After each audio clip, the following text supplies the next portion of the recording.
refúgio.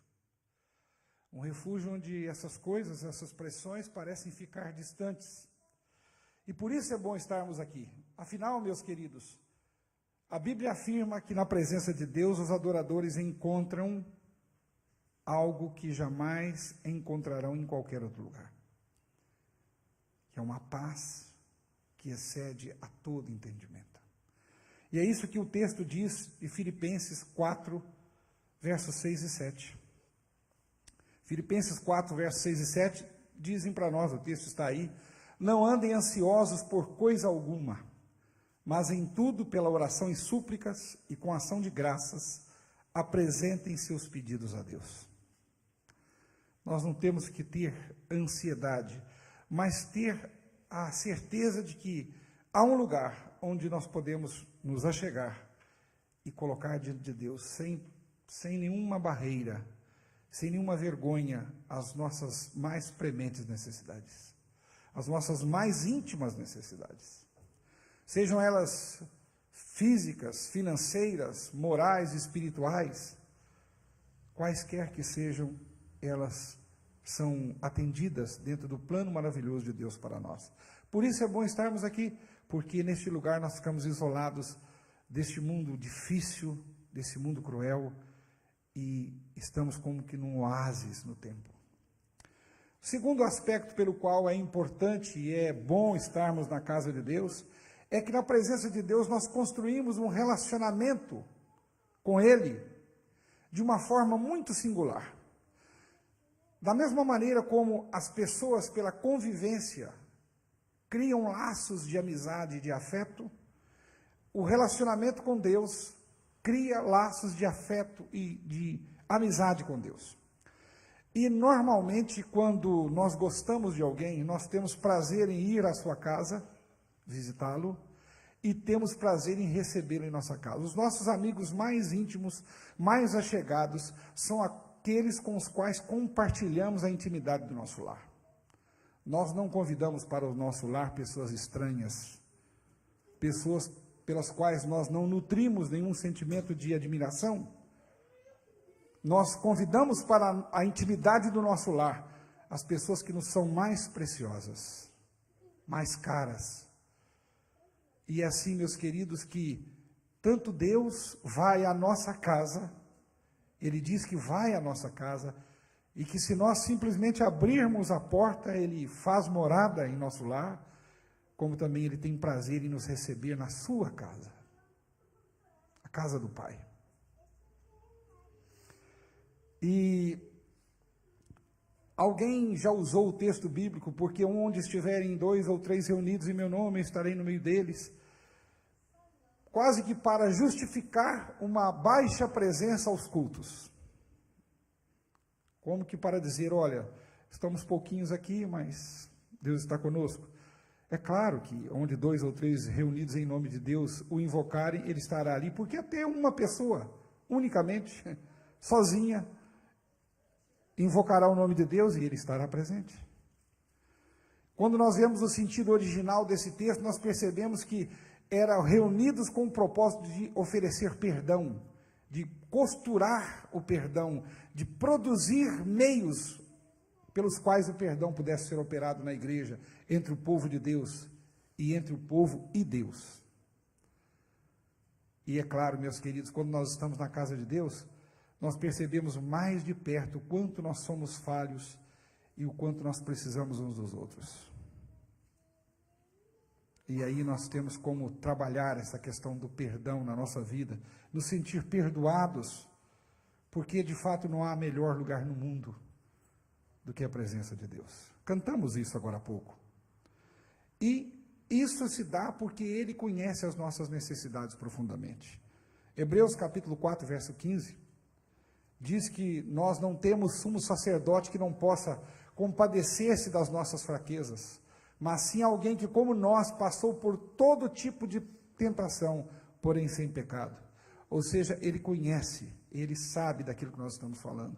Quando nós derramamos na sua presença o nosso coração, quando nós falamos com Ele, Senhor, a minha necessidade, eu sou um pecador, quando eu mostro para Ele a minha fraqueza, a minha falibilidade, ele sabe do que eu estou falando, porque ele sabe o que é a fraqueza da carne, embora não tenha pecado.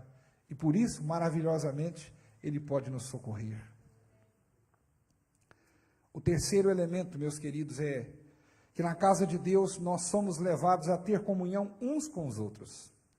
O motivo segundo era o relacionamento com Deus. Agora, ao termos relacionamento com Deus, nós somos também instados a ter comunhão uns com os outros.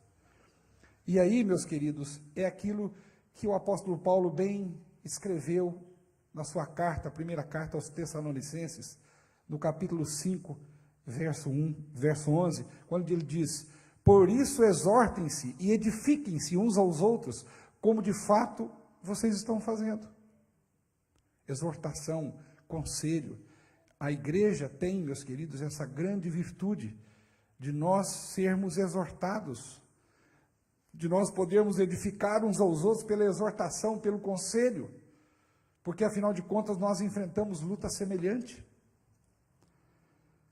O quarto motivo porque é bom estar na presença de Deus é que na casa de Deus nós temos uma percepção bem clara de que Jesus Cristo é o centro da palavra de Deus.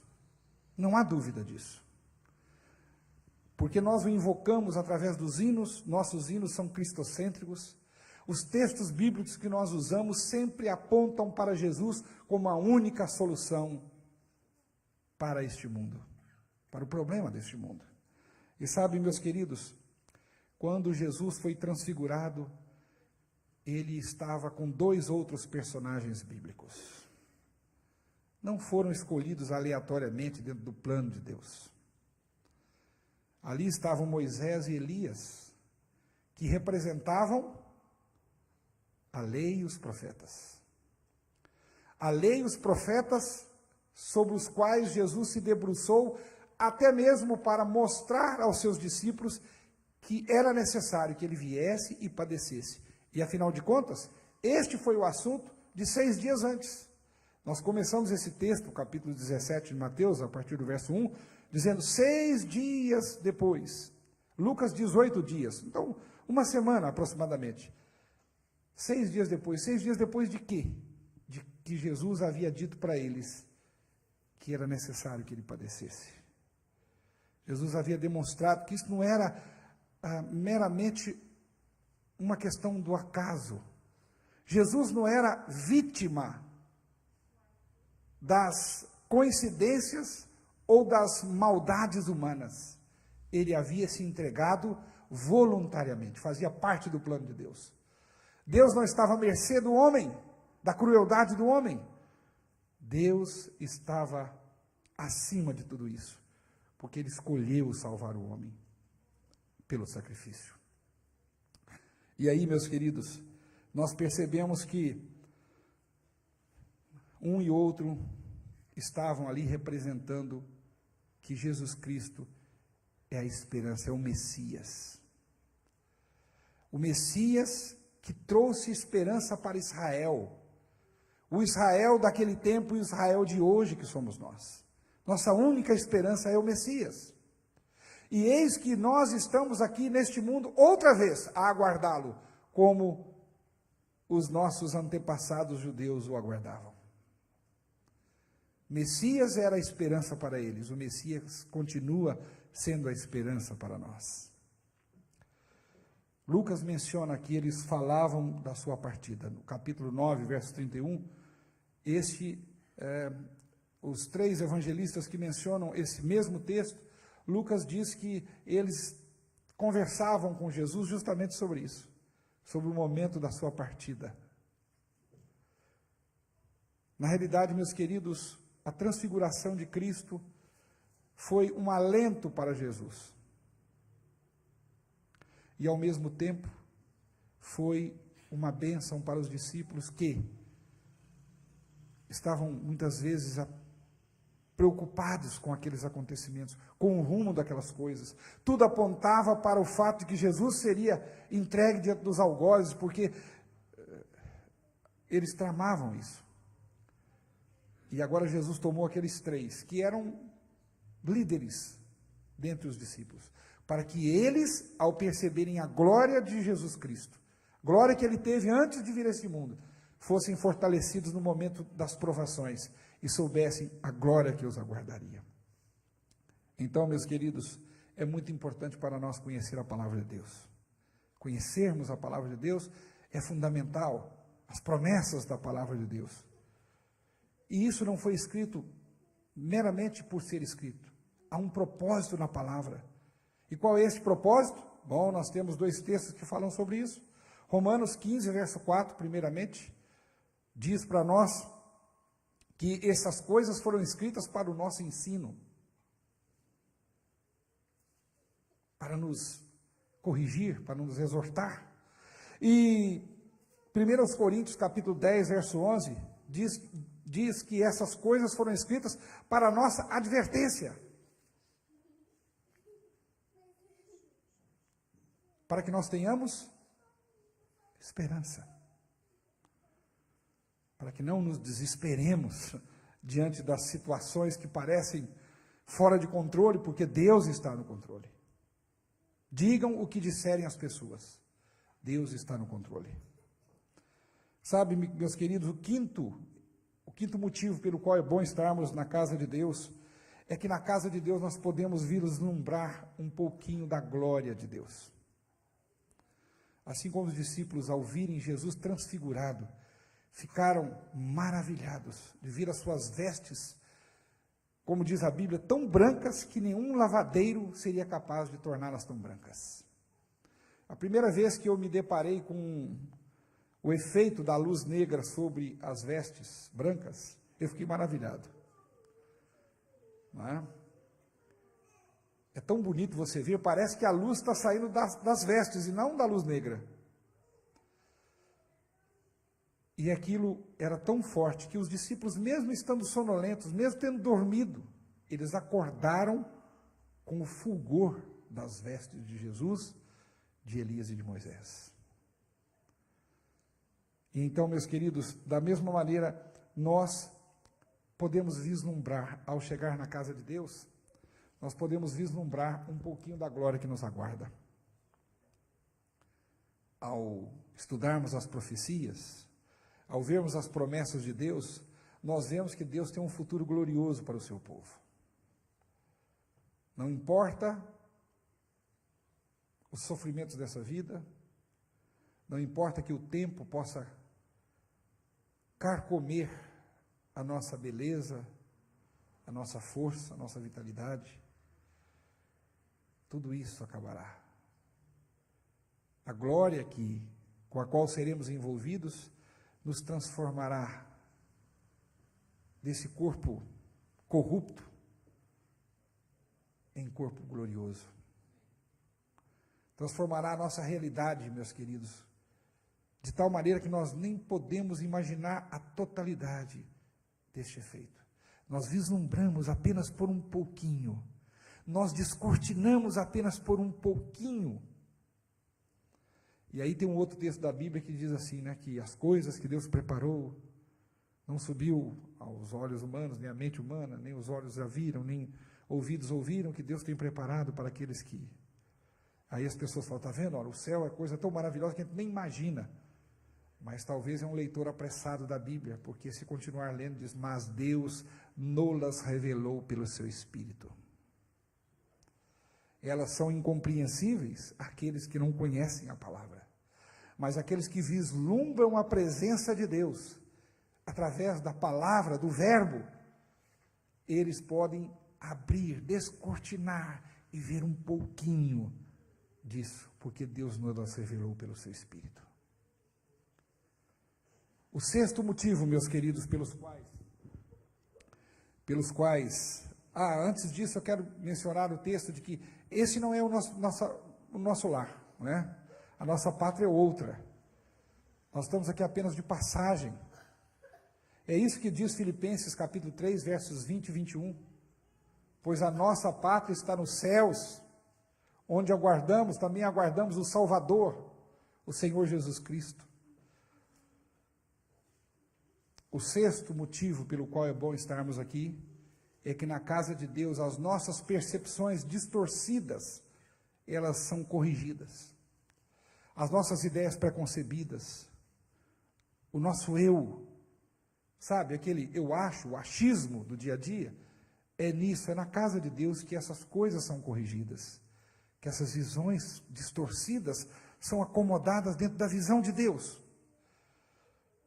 E aí entra a história de que Pedro tornou a segunda parte da sua frase um pouco infeliz. Ele já havia dito, bom estarmos aqui, mas ele disse, se o Senhor quiser, nós poderemos fazer 3 tendas. Uma para ti, uma para Moisés e outra para Elias. Pedro não se apercebeu de que ele estava equiparando Jesus Cristo a Elias e a Moisés. Conquanto eles representassem a lei e os profetas que o revelam, e que ele estava, segundo Ellen White, entre os dois, conversando com os dois, ele o centro, nós não podemos equiparar qualquer filosofia ou lei humana à lei de Deus, à palavra de Deus, a Jesus Cristo. Por isso que Pedro diz que antes importa obedecer a Deus que aos homens. Porque não há nada, nenhuma lei humana, nenhuma filosofia humana que seja superior à vontade de Deus para aqueles que nele creem. E por que isso, meus queridos? Porque os pensamentos de Deus são maiores que os nossos pensamentos. Isaías 55, verso 8, diz que os pensamentos de Deus são mais altos. Assim como o céu está mais alto que a terra, assim são os meus pensamentos, mais altos que os vossos pensamentos. E por quê? Porque Deus tem alguma dificuldade em termos de autoestima? Deus precisa ser bajulado? Não é por causa disso. É pelo seu grande amor por nós. E isso ele diz em Jeremias 29, verso 11. Ele diz que os pensamentos dele são diferentes ou maiores do que os nossos, porque ele conhece os planos que ele tem para nós. Não é? Planos para quê? Para fazer-nos prosperar, para não nos causar dano e para dar-nos esperança e um futuro. É por isso, meus queridos, que o maravilhoso Deus nos corrige as visões distorcidas, porque Ele está acima de tudo. Ele sabe quando nós falhamos, quando nós trazemos algum tipo de ideia que não coaduna com a palavra de Deus, e aqui, na casa de Deus, nós ouvimos a sua palavra que nos corrige o rumo, a rota. O 7º motivo pelo qual é bom estarmos na casa de Deus é que nós somos aqui ensinados a reconhecer a autoridade suprema. De quem? De Cristo, acima de toda autoridade, acima de qualquer outro poder. Quando Pedro estava falando, uma voz veio da nuvem e diz, este é o meu filho, amado, a ele ouvi. A quem nós temos que ouvir? A Cristo. Sabem, Efésios, capítulo 1, versos 20 a 23, Paulo descreve o porquê Jesus Cristo está acima de todas as coisas. Diz lá, esse poder ele exerceu em Cristo, ele, Deus, ressuscitando-o dos mortos e fazendo-o assentar-se à sua direita nas regiões celestiais, muito acima de todo governo e autoridade, poder e domínio, e de todo nome que se possa mencionar, não apenas nesta era, mas também na que há de vir. Esse poder, meus queridos, é um poder reconhecido pelo universo, pelos anjos. Ele só não é reconhecido pelos anjos caídos e pelos seres humanos caídos, mas por aqueles que confiam no Senhor, como pelos seus anjos, ou por todos os seres criados no universo. Deus, reconhecidamente em Cristo Jesus, é a autoridade suprema. O 8º motivo pelo qual é importante e bom estarmos aqui é que na casa de Deus nós compreendemos o tipo de vida que agrada a Deus. Qual é o procedimento que agrada a Deus? Aqui nós aprendemos isso. E se temos que ter um modelo sobre o tipo de vida que agrada a Deus, é o modelo de Cristo. Afinal, a voz diz: este é o meu filho amado em quem tenho prazer, que me dá alegria. É isso, meus queridos. O apóstolo São Pedro também escreveu isso na sua primeira epístola, capítulo 2, verso 21. Ele diz: para isso vocês foram chamados, pois também Cristo sofreu no lugar de vocês, deixando-lhes exemplo para que sigam os seus passos. E ele nos exorta a termos um sentimento. Sentimento é algo que nós, seres humanos, sabemos bem o que é. Uma máquina, por exemplo, não sabe o que é ter sentimento.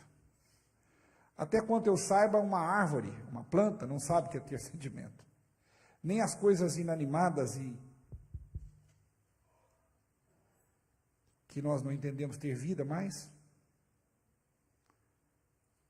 não sabe o que é ter sentimento, mas nós sabemos. Nós conhecemos sentimento como amor e ódio, alegria e tristeza,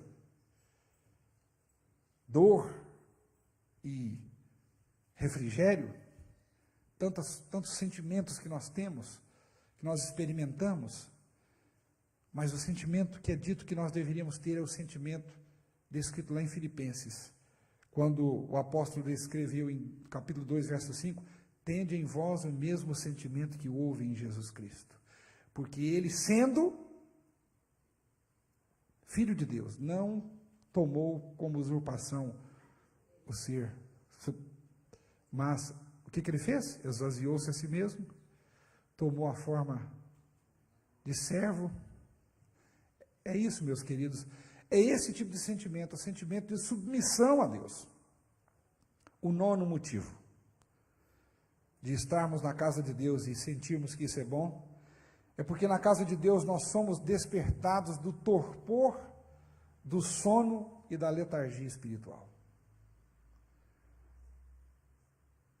Meus queridos, do mesmo modo que os discípulos estavam sonolentos e acabaram por dormir, nós muitas vezes precisamos ser despertados pela fulgurante palavra de Deus que é pregada nesta casa, pelas mensagens do Senhor que nos mostram o caminho que devemos andar e que nós precisamos a cada dia despertar para uma tarefa que é cada vez mais urgente, embora sempre tenha sido importante.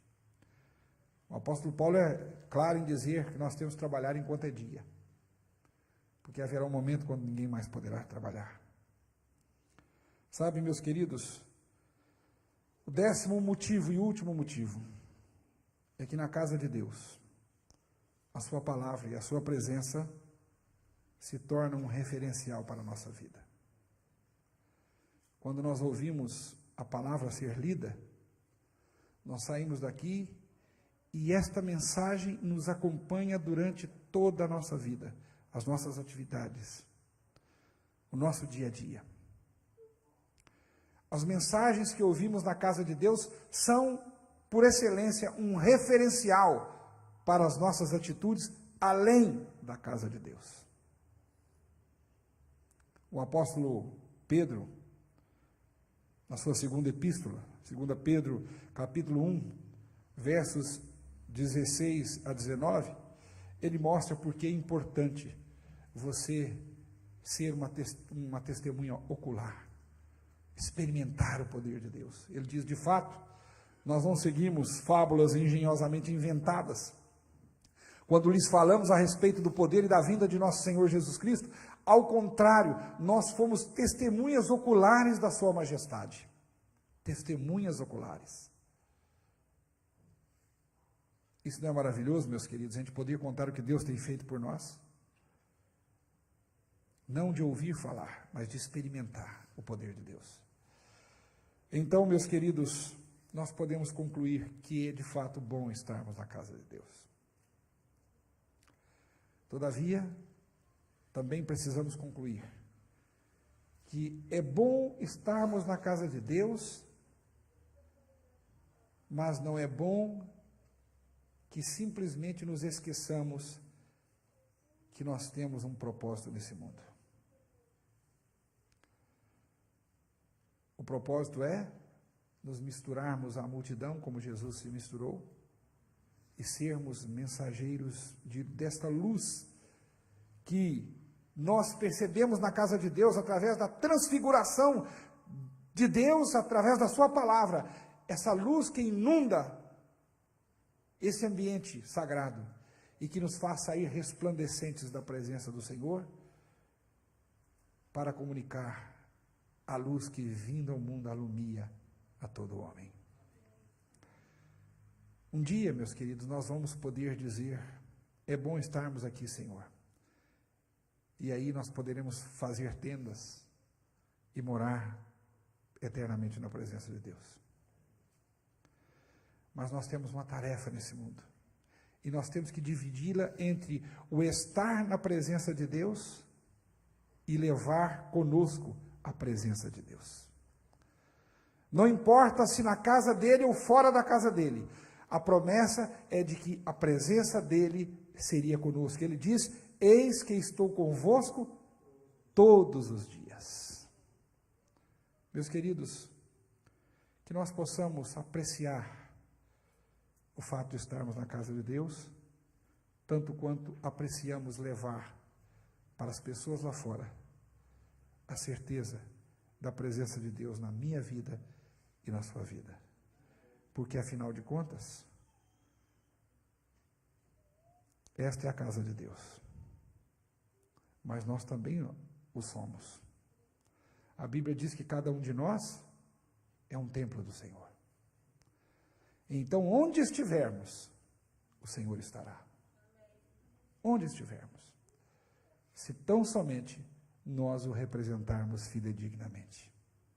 Quantos aqui gostariam de pedir poder ao Senhor Deus para, aprendendo do seu amor, na sua presença nesta casa, serem também uma casa viva, um templo vivo, a circular pelas ruas e cidades, por onde quer que estejam, conduzindo a presença do Senhor? Quantos querem dizer isso? Que Deus nos abençoe, que Deus nos transforme a cada dia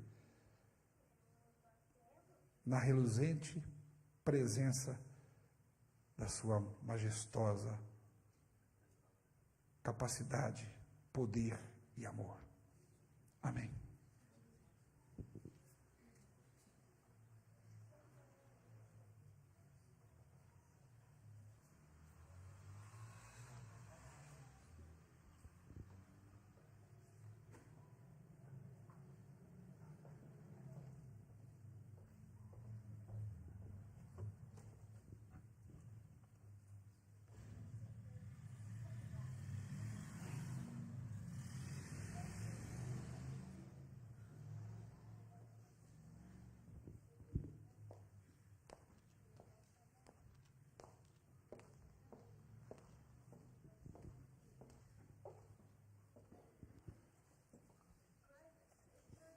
Nós vamos cantar o hino 486 do Inário Adventista.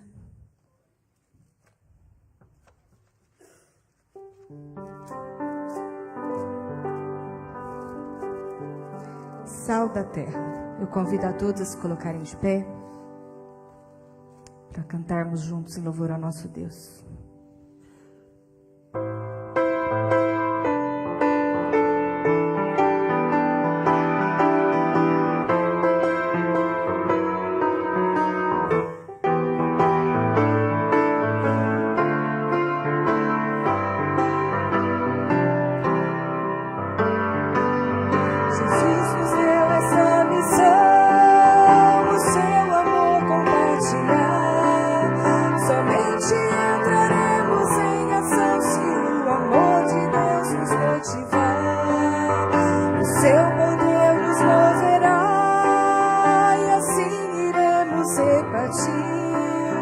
O amor de Deus é a verdadeira paz e a doce esperança do porvir.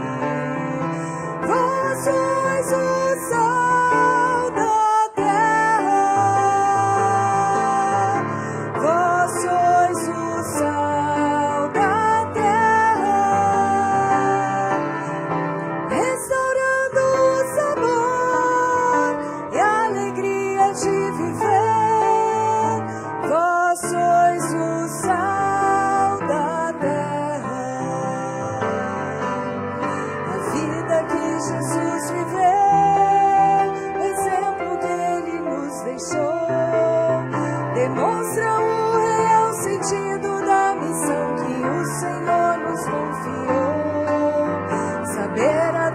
nos perdoar, querer a todos aceitar, revela a grandeza do serviço e aponta para o Salvador. Vós sois o sal da terra, vós sois o sal da terra, restaurando o sabor e a alegria de viver. Vós sois o sal da terra.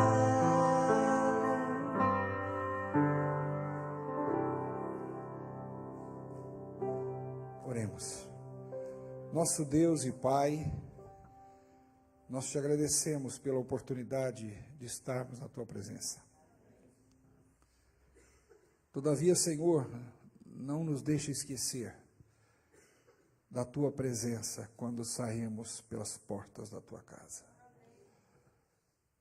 Que a tua presença seja tão marcante em nossa vida quando nos achegarmos à tua casa e suplicarmos pelo teu poder, que as nossas vestes saiam resplandecentes com o brilho das vestes de Jesus. E então possamos ser luzeiros espalhados por este mundo e por esta cidade. Rogamos-te este poder e a continuidade de uma semana vitoriosa nas tuas mãos. Em nome do Senhor Jesus. Amém. Quarta-feira nós teremos o nosso tradicional culto de oração e no sábado nós teremos o início da semana de oração jovem com o pastor Antônio Braga. Ele já mandou um abraço para todos vocês, estive com ele hoje, almoçamos juntos e ele mandou um abraço para todos vocês. No próximo sábado ele estará conosco aqui na igreja. Deus abençoe a todos, boa noite.